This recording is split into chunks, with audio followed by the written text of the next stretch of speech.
Hey guys, welcome back again to Ken Tamplin Vocal Academy, where the proof is in the singing. I'm continuing my series, or should I say, we're continuing our series on different isolated vocal tracks, and we're really enjoying this. And we're going to do another Iron Maiden vocal piece. Obviously, the singer is Bruce Dickinson, and it's 2 minutes to midnight. Now, we did a version of this together. By the way, why did you ask me to do that? I never figured that out. I don't know. I mean, so many people were asking for the duet of the two of us. Okay. I was thinking of something perfect, you know, and Okay. there was Whitesnake or Iron Maiden was definitely the choice. Okay, so she approached me. That wasn't my idea. Plus, actually, I mean, we both love history a lot. Yes. Right? And this one is like awesome when it comes to lyrics. All right, so we're going to talk more about that.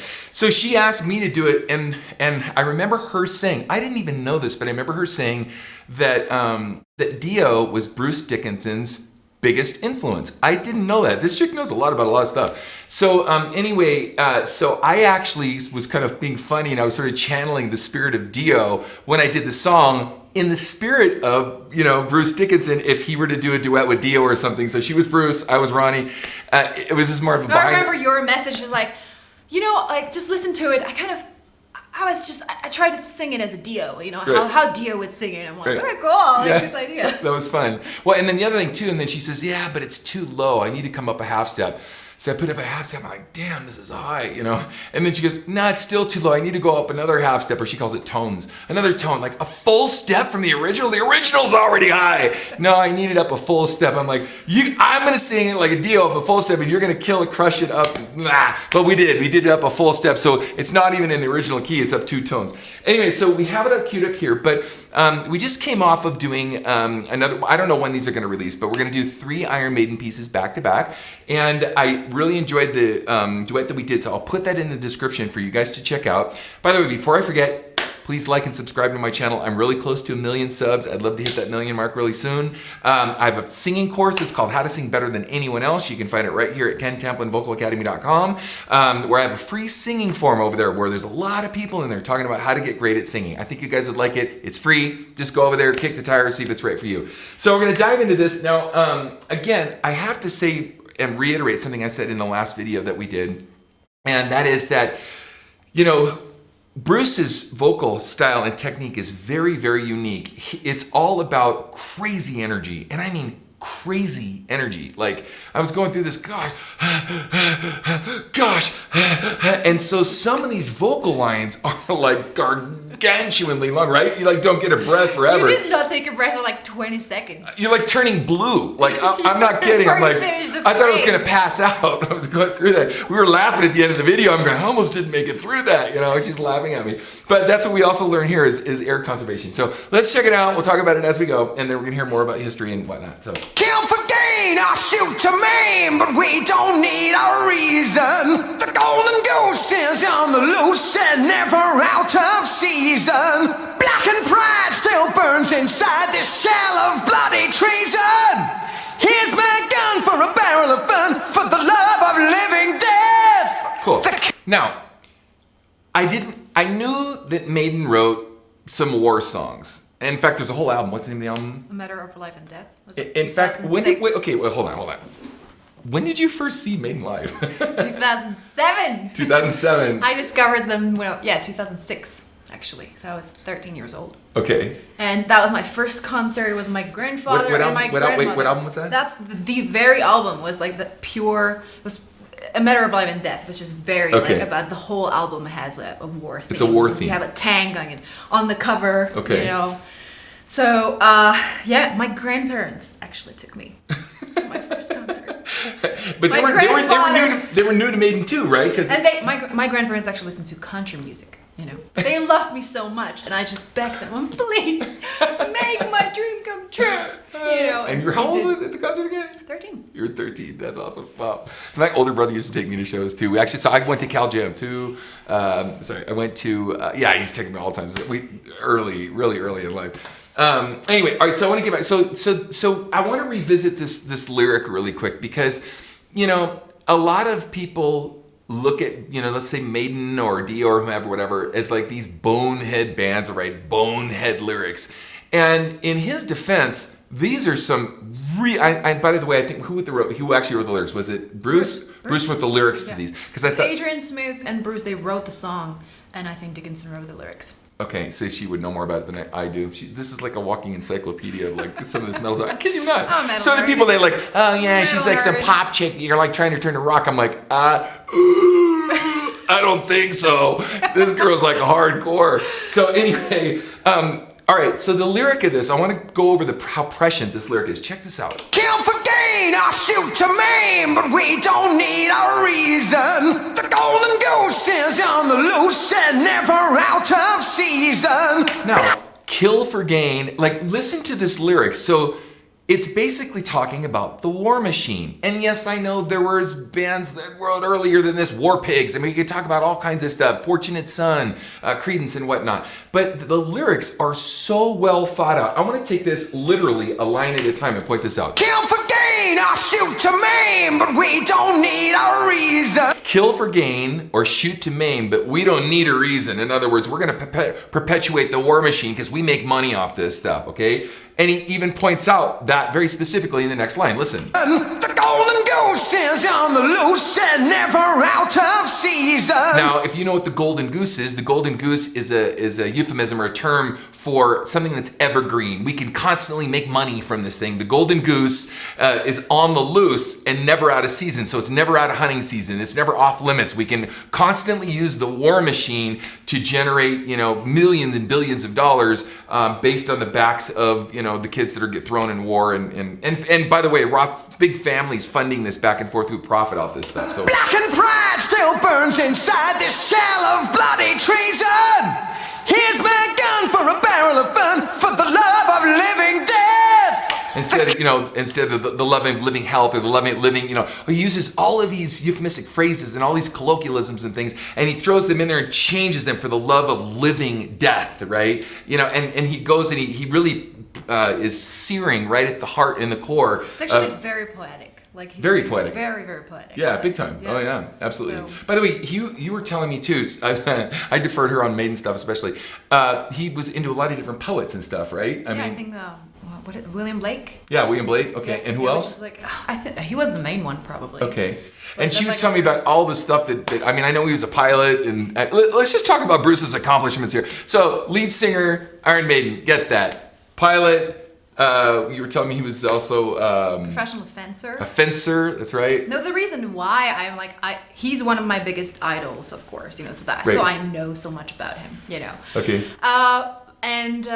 But he was, when we look at the rock and roll scene and metal, and it was this coolness or being cool of taking drugs and have a ton of sex and just spend your money, and I never felt intrigued by it. Mm-hmm. I listened to rock and metal a lot, but what really got me with Bruce was that I'm not saying that he was sane, of course, they were drinking a lot. Yeah, they're right. But he's not a saint. We're clearing that up. Okay, go ahead. but how inspiring it is, for let's say me, I was 13 years old, and I looked up to somebody who was able to play shows for 3 hours, and as their day off, they would go and they would learn how to fly airplane, Right. or do professional fencing, or go to a radio show and just start some show, Right. or produce, create your own produce a beer, movie. create your own beer line, or some character Yeah. that when you get older, you don't have to take pictures of yourself. What's the name of that guy again? Their character. Eddie. Eddie. Yeah, sorry, Eddie. You should know that. You create You should Eddie. have known that. And she also told me too. What was the thing I was that a bunch of people were commenting in. I think it was a big Facebook post that we did on 2 Minutes to Midnight. By the way, guys, check out our version of 2 Minutes to Midnight. It's in the description. I think you'll like it. It was something there was a term. Remember, I said it was oh darn, I'll think of it in a minute. Sorry, brain fart. Where are you? Yeah, don't you remember I said someone keeps shouting, all for one and one for all, but it wasn't that. It was some term. Do you remember? Of the irons? Yeah, the irons. Yeah, raise the irons. Of the irons. Up the irons. That's right. Up the irons. Okay, so I said, and she goes, "Oh yeah, that's a Maiden term." Everyone says, Everyone says that. Yeah, right. that's And then I said, "Well, we should go to a Maiden show." She goes, "Do you have a Maiden shirt?" And I go, "I don't have a Maiden shirt." You can't go to a Maiden show if you don't have a Maiden shirt. I go, why not? She goes, what did you say? What was that all about? Gonna get beaten up. I exaggerated. Someone's gonna beat me up. It's like a River Plate Boca game. If you were like Justin Bieber or Cardi B, you're gonna get beat up. Like I would beat you up. So I gotta get my Maiden shirt the next time Maiden comes around. So I make sure I don't get beat up by her. All right. But what I wanted to say is just like I admire the level of competence, because he's an incredible singer, an incredible frontman, and then aiming for being great and competent at other skills, anything in other things, and aiming for that best of the best in anything that he does. Doesn't he do that also is like super inspiring? Wasn't there some like mathematical or doctorate thing too he did? A doctor of history. Actually. That's what it is. Yeah. Well, hey. We would have a lot to talk about. Right, exactly. The killer's breed or the demon seed, the glamour, the fortune, the pain. See what I mean? Instead of the glamour, the fortune, the fame, it's the glamour, the fortune, the pain, right? And even underlying all these lyrics, there's like double entendres, even triple entendres. Like in this case, the double entendre is the glamour of defending your country, the glamour of, a war hero, right? But with that comes the price tag of coming home without an arm or without legs or with some syndrome or something. So there's an innuendo in every single line. It's really interesting, guys. So not only is there a history lesson, but there's also double entendres, and there's colloquialisms, as she said, there's poetry. It's pretty stinking cool. It's certainly not bonehead, I can tell you that right now. It's sophisticated. Very sophisticated. Go to war again. Blood is freedom stain. Look at that. Blood is freedom stain. That one line alone is like, wow, talk about prescient. So the shedding of blood is how we get freedom, but he's not saying it could be in a good way or a bad way, but nonetheless, that's the price tag, right? That's the sacrifice. Interesting. Don't you pray for my soul anymore. 2 minutes to midnight, the hands that threaten doom. 2 minutes to midnight to kill the unborn in the womb. Now, to kill the unborn in the womb, you always think of that. I remember when I first heard the song, I go, ew, that's kind of rank. How grisly and dark and dismal that line is. But then I realized that what he's talking about is the war machines going through villages, and this goes all the way back from the Spanish Inquisitions, whatever it is, whatever war you're talking about, of going and killing every man, woman, and child, or even killing the unborn in the womb. So this is very enlightening and stark way of us being faced with having to look at war. In the last video, I talked about his singing style and the band's intensity at them forcing you to have to take a look at what they're saying. So they're one of these bands where you can't just walk by them, ignore them. You're gonna either go and be, mesmerized by them, or you're gonna go, oh my gosh, get me out of here, I gotta go another way. But you don't really get a choice in the matter. It's not like I said, like lounge music or wallpaper music where you can, you can just kind of brush it off and go the other way, right? No. They force you into that. Yeah, she was hooked from day one when she first started, so here we go. Next phrase. And I didn't even understand the lyrics. Right. Back then, right? Like I didn't. The blind men shout, let the creatures out, we'll show the unbelievers. Napalm screams of human flames for a primetime Belson feast, yeah! A primetime Belson feast. So he's really digging into history. And Belson, as you guys don't know, was one of the concentration camps in Germany. So obviously he's talking about World War II. You really, he doesn't just throw these lines, just Belson feast, look up what Belson is at the concentration camp there. So he's really, really, really driving home his point. Not ambiguous at all. He's very clear about his position on war. That's the reasons for the carnage. Cut their meat and lick of the gravy. Lick of the gravy. I even think about it's just very interesting. Like he's very good in kind of feeling what it was like. Yeah. He can get into that feeling of even on the later albums, what it was to be a soldier. There's a song called Passchendaele, and he talks about how to be in the war as the soldier, what you're experiencing, that. There's just so many, even songwriters that miss that. It's incredible ability. Right. The intrigue to pull you into the story and have you live it. Yep. Yeah. Good. That's a great point. I point that out in other things too. That's great. Lick of the gravy. I didn't know he did this. Lick the gravy. Aye, shiver me timbers, lad. We got a lick of the gravy. The meat and lick of the gravy. We oil the jaws of the war machine. We oil the jaws of the war machine. Wow. Feed it with our babies. I know. Oh, gosh. What a grisly, again, using that word, but just a crazy, prescient, stark lyric and very poetic at the same time. And feed it with a... Like, babies are not babies, right? They were like young 17-year-olds. Yeah, like, right. So euphemism, or not euphemism, it was a picture of feeding with our babies is the mother's, from the heart of the mother sending her baby off to war. That's exactly right. I forgot to bring that up. And Blake actually covers that in one of his poems and stuff. So yeah, you know, it's a picture, not just of literal babies. There's that too, of course, but it's also mothers and fathers sending their young boys off to war and feeding the war machine with that. So. Babies, the killer's breed, are the demon seed, the glamour, the fortune, the pain. Can you give me a breed? Let's hear what your best Dickinson vibrato. Hey! Cool. That's pretty good, actually. Yours isn't as wide. His is hey! And yours is like a lot more controlled now. Because I don't want you to laugh at me. They're not gonna laugh at you. We'll laugh with you, not at you. You laugh at me. I'm not gonna laugh at you. I wouldn't laugh at you. She's doing awesome. Go to war again. Blood is freedom stain. Don't you pray for my soul anymore. By the way, can you hear the Dio influence in this? Anymore, you know it's way. Right, he's very melodramatic, but it's very effective. It is. Very, very effective. 2 minutes to midnight.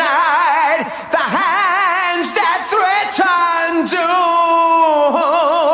2 minutes to midnight to kill the unborn in the womb. Okay, and then we got a big thing here. I think it's just the chorus here at the end because these giant guitar solo. One more. Yeah, in the verse. Right. There we go. Thank you. The body bags and little rags of children torn in two, and the jellied brains of those who remain to put the finger right on you. See, and you think about this too, when people come back from war and the jelly brains of those who remain, which puts the finger right on you. We're all responsible for this, right? Yeah, he talks about propaganda. Yeah, exactly. Which currently is happening a lot too. Yeah, all over the world. All over the world. Big time. You, as the madman play on words and make us all dance to their song, to the tune of starving millions to make a better kind of gun. God. The kill. Guys, go back over and read some of these lyrics. That's another great line. I gotta play that here. I'm sorry. All dance to their song. Here, I'm gonna do this whole line here. Let's look at this. Ooh. Listen. As the madman play on words and make us all dance to their song. As the madmen play on words and make us all dance to their song, right? The madmen making us dance to their song. To the tune of starving millions to make a better kind of gun. To the tune, so madmen make us dance to their song to the tune of starving millions to make a better kind of gun. Crazy stuff, crazy lyric. The killer's breed are the demon seed, the glamour, the fortune, the pain. Go to war again, blood is freedom stain. Don't you pray for my soul anymore. Now, I want to point out one more thing as we're here. I lined up a rhythm track for this. Is, as we've talked about before, a lot of singers hide behind letting the band do a lot of the energy work for you. Not Bruce. Actually, I think they're competing for space and energy because...